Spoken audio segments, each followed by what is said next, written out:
মৃত্যুর ফাঁদে ডাকাতিয়া নদীর কাঠের ব্রিজ। চরম দুর্ভোগে দক্ষিণ চরমংশী ও গোবিন্দপুর ইউনিয়নের হাজারো মানুষ।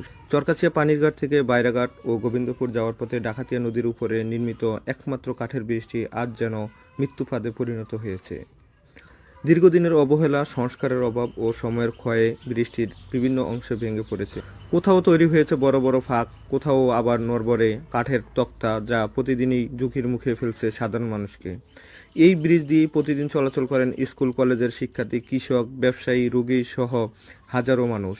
জীবনের ঝুঁকি নিয়ে পার হতে হচ্ছে তাদের। বিশেষ করে রাতের অন্ধকার ও বর্ষাকালের দুর্ভোগ চরম আকারে ধারণ করে।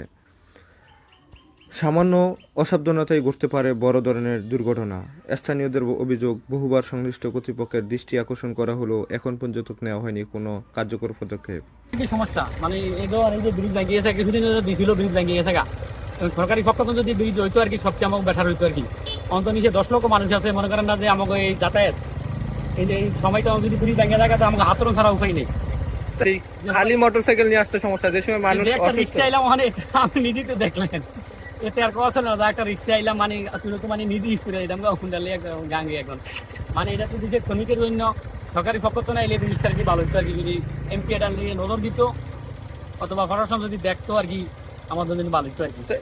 তো এইটার জন্য ধরেন আমরা যাতায়াতেরও কষ্টকর, আবার নাই আমাকে ধরেন না কোনো স্কুল নাই, কোনো মানে হাসপাতাল, মানে খুব আমরা কষ্টের ভিতরে আছি। পারাপারের জন্য কোনো অসুবিধা হয় নাকি? তো রুগী ফারাল তো মানে কোল করে নিতে হয়, রুগী ফারালে কুলি করে নিতে হয়। এতদিন তো আমাকে তো যাওয়ার হুন্ডারও আছে, এতদিন তো হুন্ডারও আসছিল না। কথা বলেন, রুগী খুব একটা কষ্ট করা এই যে দিন ভেঙে গেলে আমাকে হাতে যাওয়া করার উপায় নেই।